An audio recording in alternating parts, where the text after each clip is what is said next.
United States Attorney here in Baltimore. I am very glad to be joined this morning by Baltimore Police Commissioner Michael Harrison, FBI Special Agent in Charge Jennifer Boone, ATF Special Agent in Charge Rob Sakata, DEA Assistant Special Agent in Charge Don Hibbert, Tom McDaniel with the United States Marshals Service, and Nicole Harris-Crest of the Baltimore City State's Attorney's Office. We're also joined here this morning by Clint Fuchs, who serves in my office as an Assistant United States Attorney and as our Violent Crime and Gang Section Chief. We and the men and women of the law enforcement agencies that we represent are utterly dedicated to making our city safer for the people of Baltimore. I'm very grateful to the Reverend Alvin Hathaway of the Union Baptist Church for generously allowing us to address the city from his beautiful church. I'm even more thankful for the service and ministry that Reverend Hathaway and his team provide to the community. We're here today to talk about some recent and important advances in our efforts to reduce violent crime in the city of Baltimore. Today, I am announcing arrests and indictments in 4 separate federal investigations taken down in the last few weeks that target violent groups in the parts of our city that are most stricken by gun violence. Before I describe some of the specifics of these cases for you, a few things to note. The 4 federal cases you'll hear about this morning are just one part of our strategy to reduce violent crime. In addition to proactive cases like these, we also do our part to react to gun arrests in the city by working with the Baltimore Police Department, the Baltimore City State's Attorney's Office, and ATF to screen every gun arrest and determine which defendants should be prosecuted in federal court. We are also engaging in outreach, using tools such as public service announcements and community resource provider fairs, like the one going on today here at Union Baptist this morning, to help make sure that people do not end up in federal court or any court in the first place. In the 4 proactive cases you'll be hearing about this morning, all of which were taken down during the last several weeks, federal grand juries have indicted a total of 90 defendants. These investigations have taken a total of 51 guns off the streets of Baltimore, removed kilogram quantities of deadly drugs, including fentanyl, from our neighborhoods, and seized nearly $1 million in cash. These enforcement actions have removed violent offenders, guns, and drugs from all around our city in East Baltimore, West Baltimore, Northwest Baltimore, and Southwest Baltimore. All of these cases are built through cooperation. These types of cases, proactive investigations focused on those neighborhoods in our city suffering from the most violence, simply do not happen without close partnership between Baltimore police officers and federal agents and prosecutors. These results that we're going to talk about today are the fruit of months of painstaking investigative work. While it takes only the blink of an eye to take a life with a gun, it takes much longer to gather the evidence necessary to bring the people responsible to justice.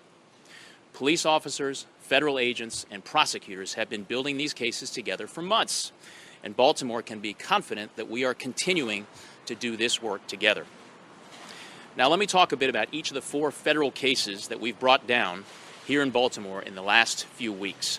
And you'll see the locations of the activity of each of these cases on the map to my right. First, the first federal indictment, returned the week before last, charges 25 members of an alleged drug trafficking organization on Monument Street in East Baltimore. The defendants charged in this case face federal charges for allegedly dealing drugs around the 400 block of North Montford Avenue and Jefferson Street, and around the 2400 block of Monument Street at Port Street. Today is the first public announcement of these federal charges.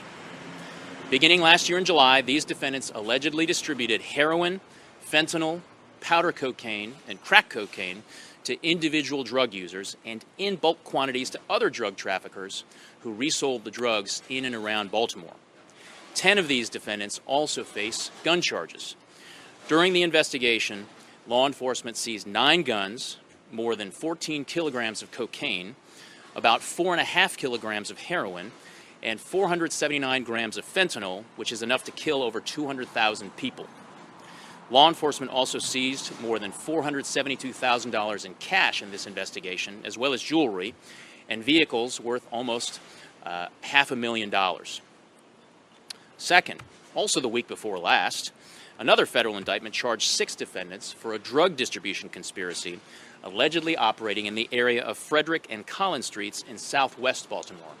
Today is the first public announcement of this investigation's takedown as well. In addition to drug charges, the lead defendant, named Jabril Ali, faces numerous federal gun charges. During this investigation, law enforcement seized 5 guns and 400 grams of fentanyl.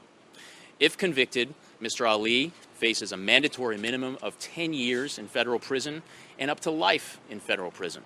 His co-defendants face up to 20 or 40 years in federal prison.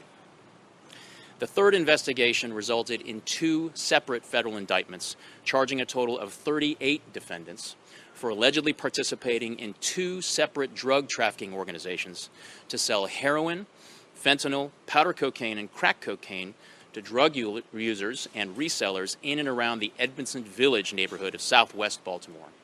The second group of defendants, 16 of the 38, were charged several weeks ago on July 3rd. The defendants in this case used homes in and around Baltimore to process, cut, and package the drugs for sale. And these defendants, like the defendants in the other cases we're talking about today, possessed guns in furtherance of their drug dealing. Specifically, members of one of the drug trafficking organizations in this case distributed heroin, fentanyl, cocaine, and crack cocaine in Maryland, Virginia, West Virginia, and Pennsylvania. And these defendants allegedly cut the heroin and crack that they sold with other substances like fentanyl. And at least 5 overdose deaths are attributed to the distribution of drugs by members of this conspiracy. Members of the other drug trafficking organization in this investigation allegedly used violence to retaliate against those seeking to rob or cheat them. The federal indictment details several of these violent acts, including a shooting murder on May 5th, 2018, and a gunfight on October 16, 2018, in which an unarmed bystander was struck in the crossfire.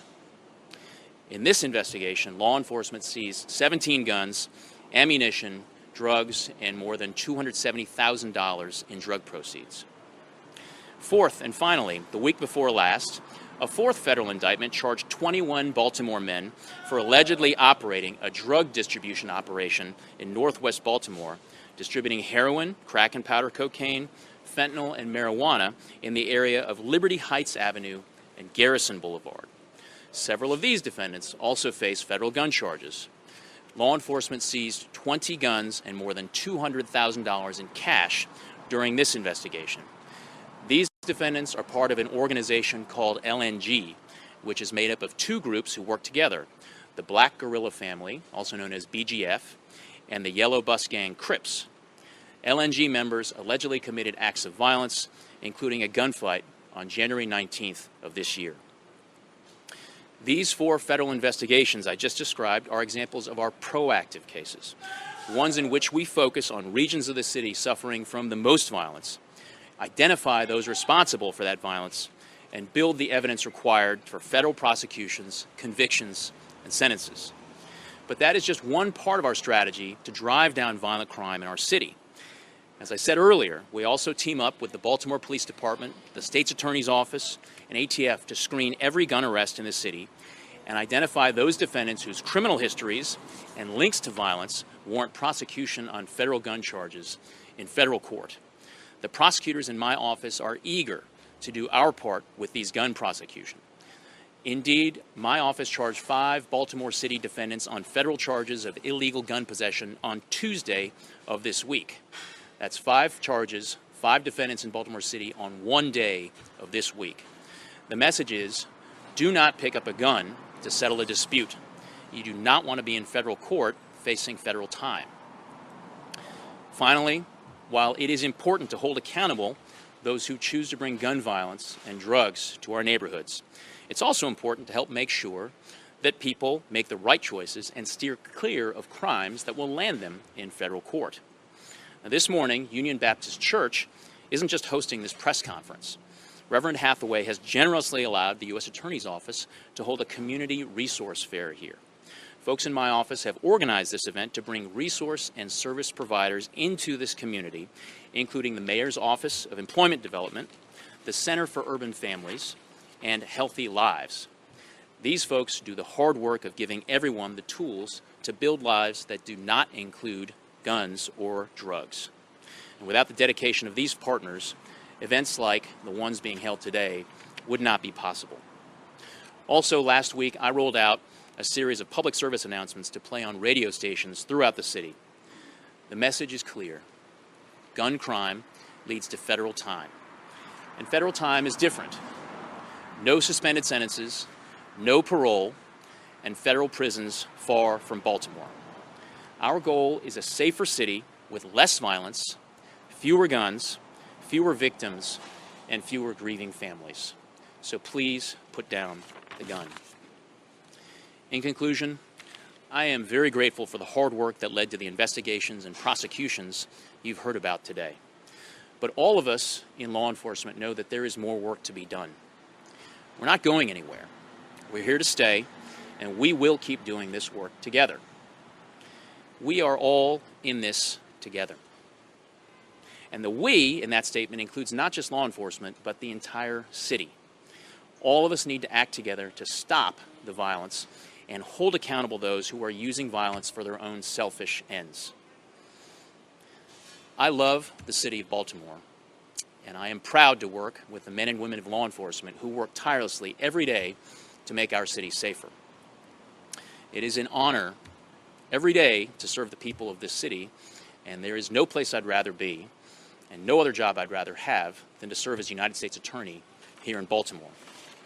The people of Baltimore want and deserve safe neighborhoods, and law enforcement at all levels, local, state, and federal, will continue to work together to reduce violent crime in our city. Thank you. You'll now hear from Police Commissioner Michael Harrison. Good morning, and thank you, Mr. Hurt. Thank you for your leadership, and thank you for your partnership. And good morning to all of you. A major part of my crime reduction strategy is to strengthen the coordination with our local, state, and federal partners.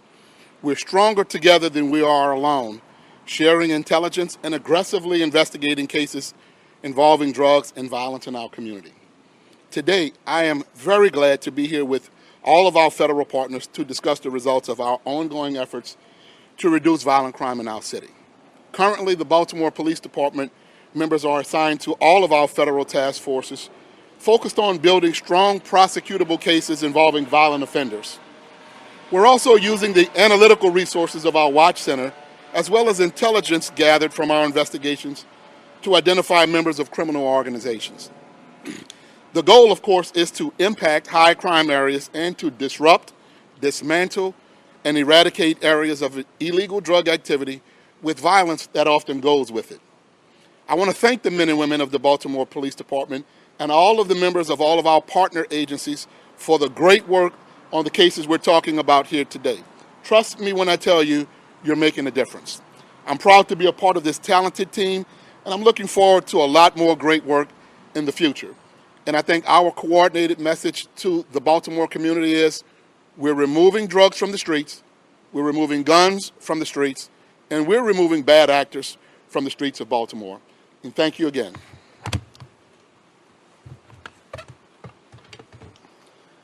We'll take questions now, if you'd like. I have a question. Yes. 6 days ago, your boss called Baltimore a drug-infested mess.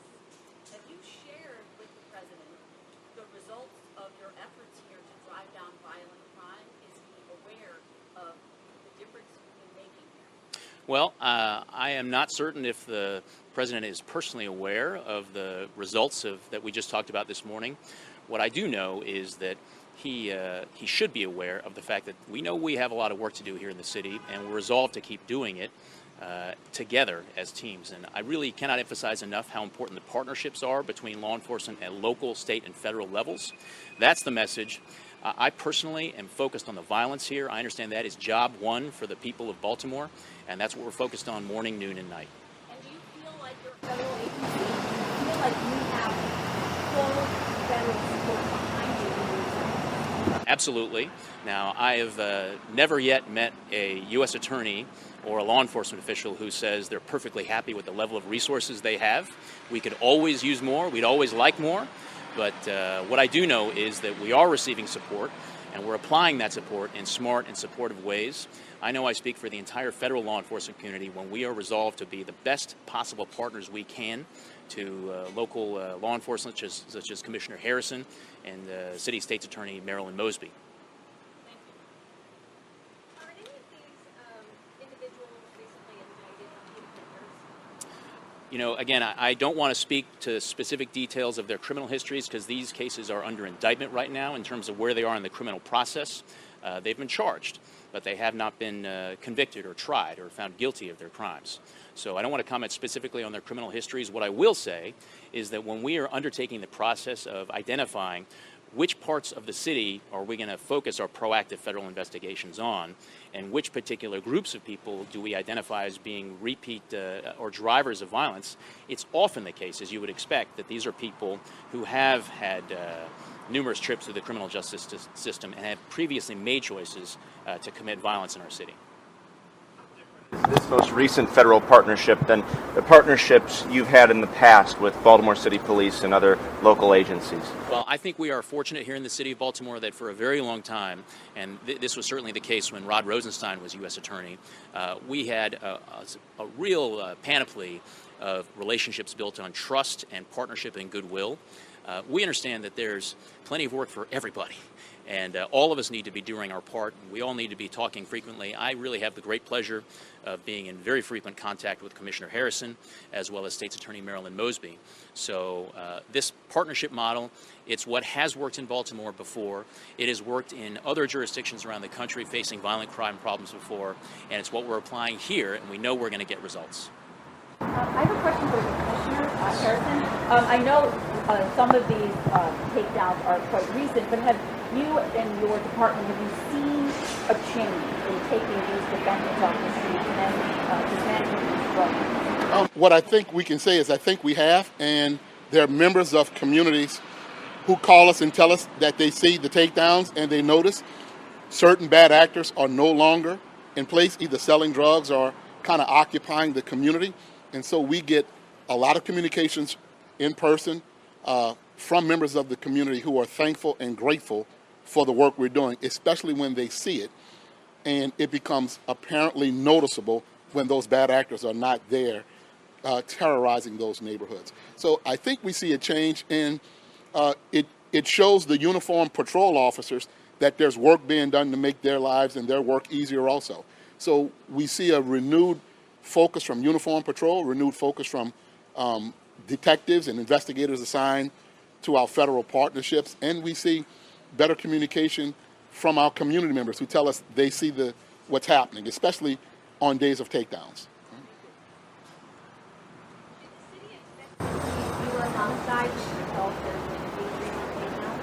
I think over time we all expect to see that as we become more impactful, being where we need to be, when we need to be, and engaging with whom we should be focused on, the bad actors who are committing the bulk of our violence.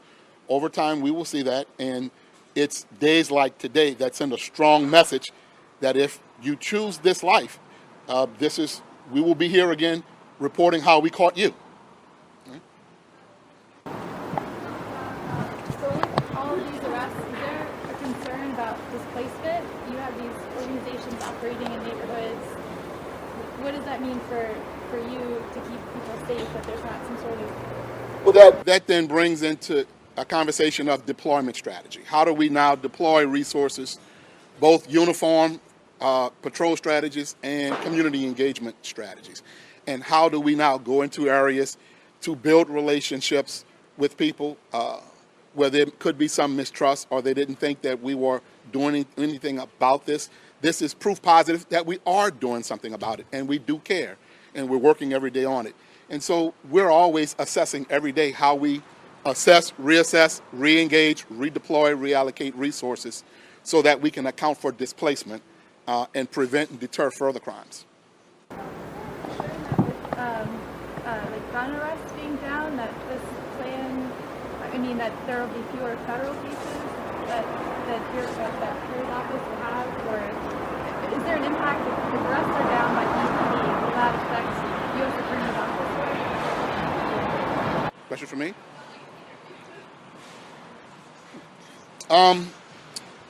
We are proactively going after everybody who's selling drugs and committing violence in this city. And when we learn about it, we are investigating every single one of those crimes. And we will use the weight of the local, state, and federal government to make sure that we can prosecute, bring cases to bear, and prosecute those individuals who are terrorizing our city. Every time we learn about it and every time we know about it. I mean, how do we make sure that there's not a suction and that more people just come up and start selling drugs again? We're not just repeating the cycle and rob here, we're arresting people again and again. Well, that's part of the same answer I just gave. It's about assessing and reassessing and redeploying and figuring out the strategy of community engagement, a patrol strategy and design to make sure we can account for displacement so that it just doesn't move somewhere else, and how we utilize our resources and community engagement to know when up-and-coming drug dealers want to take over another neighborhood, how we can all utilize our resources with the help of the community to prevent that. Police, local, state, and federal law enforcement can't do this alone. It will be a coordinated effort with the community. What you see before you today is great communication, collaboration, and coordination at its finest. Comments created any tension or had any impact on any partnership you have with federal law enforcement? It's only make us more resolved and stronger-willed and more determined to do more of this every single day. Can I have the U.S. Attorney answer that same question? Great question. The last question was asked? Yeah, that Mike. There's been absolutely no impact. I've had a fabulous, really close partnership and relationship with Commissioner Harrison and with Ms. Mosby before the weekend. I have it now, and I'm confident that I will continue to have that because we really all understand it's simply common sense. We've got a lot of problems to solve, and the only way we're going to solve them is by working together. Mr. U.S. Attorney, can you talk about local and congressional support you have received on this topic of community engagement? You know, I haven't spoken directly with local or congressional officials on this particular problem, but I have to understand that they are certainly just as concerned with the issues of violent crime affecting our city as we are, and we're confident that we have their support. That before there had been some talks about money coming from the state. Are you guys still getting that, or where is that? Yes, we've had a number of very productive conversations with the governor's office and members of his staff, and one of the things that we've been in active discussions with is about the idea of having state funds being allocated for the purpose of funding what are called special assistant U.S. attorney positions.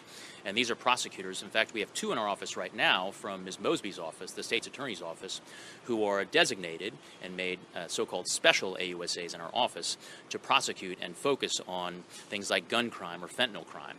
So to the extent that Governor Hogan supports that proposal in order to get state money to fund those further positions, we can always, as I alluded to before, we can always use more resources and more bandwidth because there's plenty of work to do.